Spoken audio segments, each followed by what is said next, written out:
L'heure est venue, l'heure est proche, le jugement est proche, le compte de l'homme est proche. Tout le monde est responsable de ses propres actes. Le prophète sallallahu alayhi wa sallam a dit « Comment puis-je tranquille ?» Et le propriétaire de la trompe, le gardien de la trompe, l'a élevé jusqu'à sa bouche, attendant attentivement le signal de son Seigneur.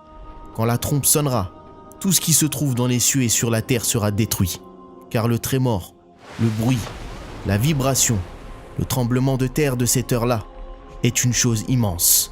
La création change, les montagnes volent, la terre est détruite, les bâtiments s'écroulent, tout ce que vous connaissez est en ruine, la plus catastrophique des catastrophes dans l'existence de la création, et c'est le premier coup.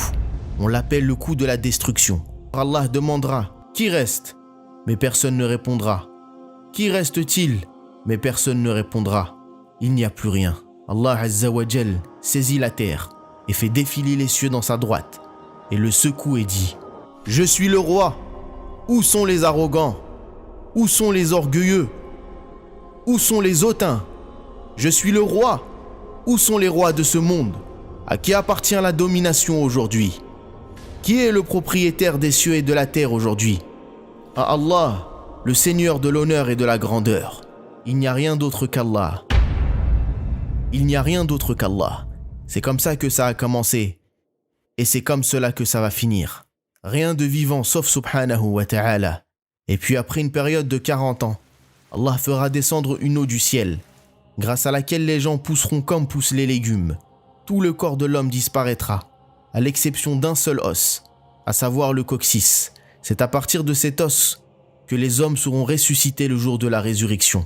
Il ressuscitera ainsi Israfil, donc le souffleur de la trompe, sera ressuscité. Il s'élève et ensuite il dira « Souffle encore » et il soufflera encore.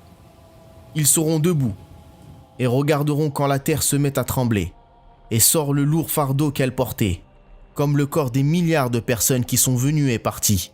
Ils seront ressuscités. La terre est une terre différente. Le sol est blanc. Comment sont-ils ressuscités? Le prophète sallallahu alayhi wa sallam a dit « Pieds nus, nus, non circoncis ». Donc Aïcha radiyallahu anha a dit « Ya Rasulallah, sommes-nous nus? Les hommes seront nus.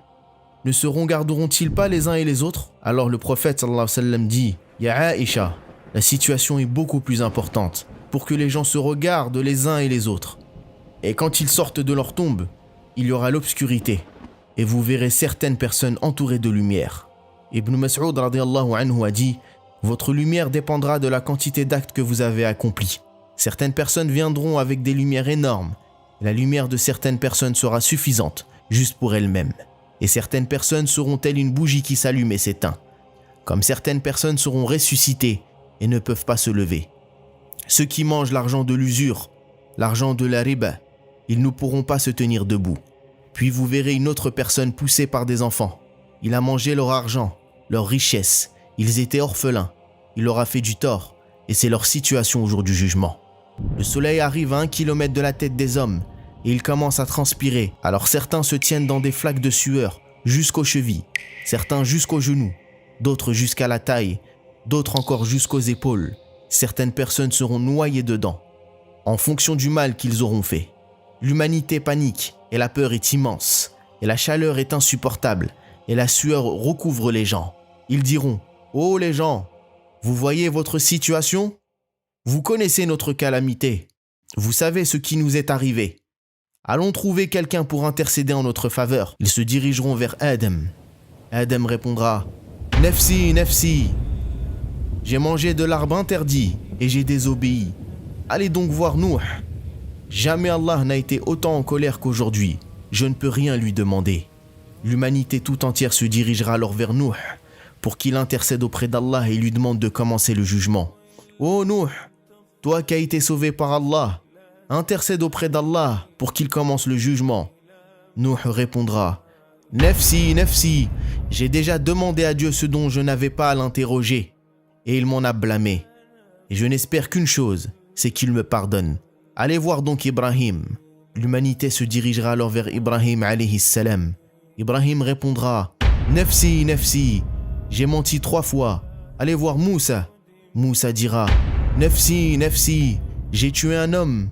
Allez voir donc Isa. » Isa alayhi salam répondra « Nafsi, nafsi, allez voir Muhammad, un serviteur auquel Allah a pardonné tous les péchés. » Puis l'humanité se dirigera vers Muhammad sallallahu alayhi wa sallam qui répondra « Ana laha, elle est pour moi l'intercession. » Il a dit ensuite à propos de cela « Et je me mettrai dans un endroit pour lequel on m'enviera, et je me prosternerai sous le trône, et je louerai Allah par des louanges avec lesquelles jamais personne ne l'avait loué. Il me répondra « Lève-toi, Muhammad, parle, on t'écoutera. Intercède, tu seras exaucé. Demande et tu obtiendras. Et je dirai « Tu m'as promis l'intercession.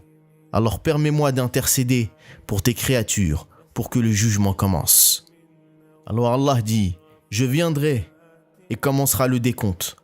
Le jour où les anges commenceront à se déverser, alors les anges descendront des cieux rangée après rangée, formation après formation, groupe après groupe sur cette terre plate, une création si grande, si immense, que l'humanité sera hypnotisée par eux.